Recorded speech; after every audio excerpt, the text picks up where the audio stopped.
आणि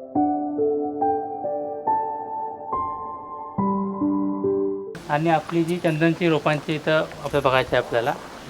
दुसरं आहे प्रक्रिया बांबूचं जे काय काय करतो इथं आपण मला पाहायला मिळेल. तर प्रथम आपलं हा पूर्ण परिसर आहे हे ओळखतो. हे आपले फॉरेस्ट गोवाचं पूर्ण पार्क आहे. हे 60 हेक्टरचा पूर्ण एरिया आहे. तिथे आमचे प्लांटेशन आणि प्रयोग असतात परिसर होतो.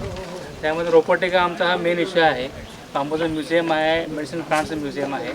तर रोपवाटिकेमध्ये आपलं बांबू, चंदन, खैर असे आम्ही विविध झाडं करतो. 2 लाख प्लांट्स आणि दरवर्षी करून विकतो लोकांना. ही रोपं म्हणतो आपण चंदनची बांबूची रोपं. या चंदन रोपं चंदनची रोपं आपल्याला हे बघा, हे तूर आहे. काही ना तूर मेलेलं आहे. हे तूर असतं बऱ्याच ठिकाणी. आणि हे क्वालिटी बांधणी साहेब म्हणताना काळ कसं पाहिजे आहे. तर ह्या दांडा काळा दांडा ब्राऊन पाहिजे. दांडा पूर्ण बघा हे फांदी चॉकलेटी पाहिजे. हां. आणि ही तुमची हाईट पाहिजे. चंदनाची एवढी हाईट पाहिजे. इथे 14-15 सेंटीमीटर, 14 ते 18 सेंटीमीटर मिनिमम ती असली पाहिजे. ह्याच्यात सगळ्यात बेसिक काय की चंदनाची रोपं सगळीकडे भेटतात. कोण 10 रुपयाला भेटतात, कोण 100, कोण 200ला. मग ऑथेंटिक कशी ओळखायची? कारण आपल्याला तर 7व्या वर्षी समजतं की आतमध्ये नार तयार होते, बरोबर ना गाभा. मग तेव्हा तो नसणार ना विक्रेता. पण इथेच मोठी अडचण आहे. जोपर्यंत ही झाडं आपण जी इथून आणतोय ना, ही म्हैसूरवरून आणतोय. म्हैसूरला काय नाव त्या ह्याच्या एरियाचा? मरुवीर म्हणून प्रदेश आहे. तिथे 70 ते 80 वर्ष जुनी झाड आहेत. त्या झाडांच्या बियांपासून ते बनवलेली रोपं आहेत. त्यामुळे कसं असतं, ऑथेंटिकपणा हा जपता आला पाहिजे. कारण आपल्या याने समोरच्याची मेहनत फुकट नाही गेली पाहिजे, त्याचा पैसा फुकट नाही गेला पाहिजे. एखादा मनुष्य अपेक्षेने लावतो, पैसा खर्च करतो आणि 7-8 वर्षानंतर, कारण गुजरातमध्ये राणेसाहेब अशी खूप झाडं लागवड बागा आहेत चंदनाच्या, किती 8-10 वर्ष झाली, झाडं तर वाढली पण त्याच्या गाभ्यामध्ये चंदन नाही आहे. सो तसं होता कामा नये. म्हणून आपण आपल्या शिलेदारांना ही चंदनाची प्रॉपर रोपं आणून त्यांना पुरवतो. सगळ्यात बेसिक म्हणजे आम्ही ह्याला गेलो होतो, लक्षात घ्या, आपण इथे गेलो होतो ना लातूर. तर लातूरमध्ये आपल्याला काही शेतकरी भेटले, त्याने 300 आणि 350 झाडं आणून त्यांचे फसवणूक झाले. तर तिथे आपल्याला हे केलं पाहिजे. हे चंदनचं लाकूड आहे. आपल्याकडे झाड होतं ते ओरिजिनल लाकूड.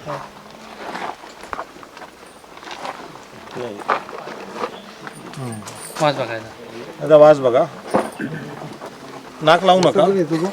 आता आधीच कोरोनाचं ते लफडे नको. अजून जरा मॉइश्चर यामध्ये वाढलं की अजून वास चांगला येणार त्याचा.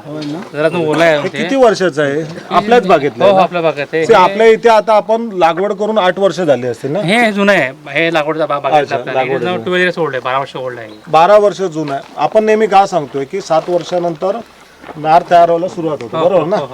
आणि 15व्या वर्षी तो विकला तर तो विक्री एक का आपल्याला 5-10 किलो त्याच्यातून भेटू शकतो. एवढं पाहिजे बघा, एवढं आपल्याला झाड व्हायला पाहिजे. याची जाडी एवढी असली पाहिजे. एवढं आपल्याला हे मिळणार नाही थोडं. हे सेपूड 4 इंच असेल, 4-5 इंच. हा, हे ह्याचं पण सर ह्याला पण व्हॅल्यू मिळते. अगरबत्तीसाठी, काडीसाठी हे पण विकलं साहेब. शेवटला पावडर हे पण असतं. कुठला पावडर व्हायला नाही आपल्याला असं आहे.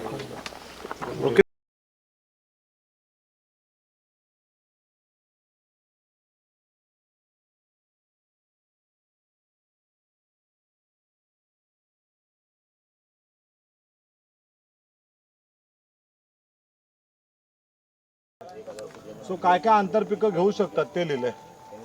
चला सर, ही ते दिसते ना इथे, चंदनाची लागवड आहे सगळी.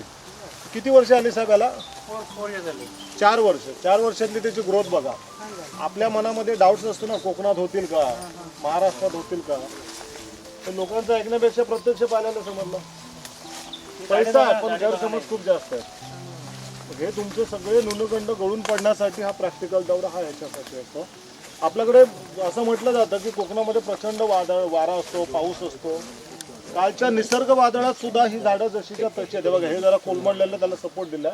बाकी आजूबाजूची सगळी झाडं तुम्हाला दिसतात कुठे सपोर्ट दिलेली. हॅलो, लक्षात आलं तुमच्या काय बोलतोय ते? असं आपण हे साफ करा.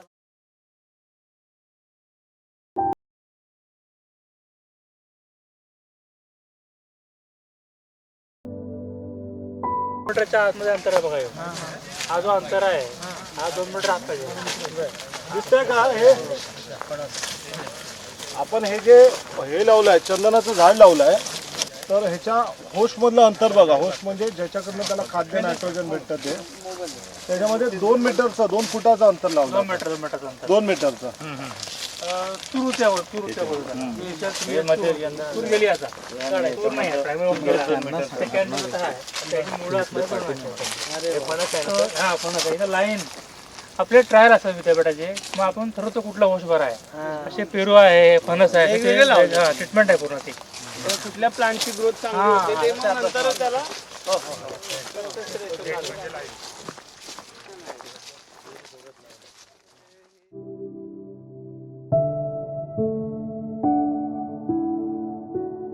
हे 7 वर्ष जुनं झाड आहे चंदनाचं. हा मस्त झाड आहे, खूप सुंदर आहे झाड.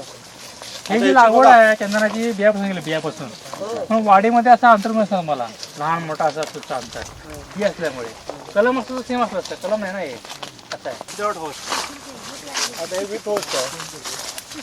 त्याला होस्ट दिला आहे, त्याला विदाउट होस्ट दिला. फरक आहे ना ग्रुपमध्ये. हा विदाउट होस्ट आहे, ह्याचा ट्रायल आहे विदाउट होस्ट. मला अंदाज फरक पडेल किती विरोध ती बघा ही विदाउट होस्ट सगळी, त्याला होस्ट नाहीये. त्यांची वाढ बघा किती मर्यादित आहे. ओके, हे 7 वर्ष जुनं झाड आहे. होस्ट आला थोडं जवळ दिलं पण तुम्हाला लक्षात येईल फरक बघा. झाडाची दोघांची पानं बघा हिरवीगार एकदम आहेत. एखादं तुमच्या 1 फुटावर बघा, 1.5 फुटावर 2 फुटावर तुम्ही लावला मॅन्जियम तर तुम्ही चांगला वाढवणार. फक्त मॅन्जियम तुम्ही कट करून हवे, कट करायला सावळी नको याला, त्याला सन पाहिजे आहे. ओके, म्हणून तुम्ही हे तोडले बघा आपण त्याला. हाईट बघा, मॅन्जियम ऍक्च्युली मोठं झाड होतं पण महिला छाटलेला आहे. हाईट त्याची कमी ठेवायची अशी. सो आमचा मेन उद्देश आहे चंदन आहे, नॉट दिस मॅन्जियम. याला होस्ट लागत नाही. आणि हे अरोमॅटिक नाही आहे, हे औषधी झाड आहे. ते उघडून लावण्याचं कामाचं आहे. त्यामुळे एवढं याला आजच्या मार्केट एवढं डिमांड याला नाही आहे. फक्त आपले हे ठेवलं, फक्त एक लावलेलं आहे त्यामुळे ट्रायल 5 years ओल्ड आहे फाउंडेशन आहे. 5 years ओल्ड. हळूच झालं ₹1 million.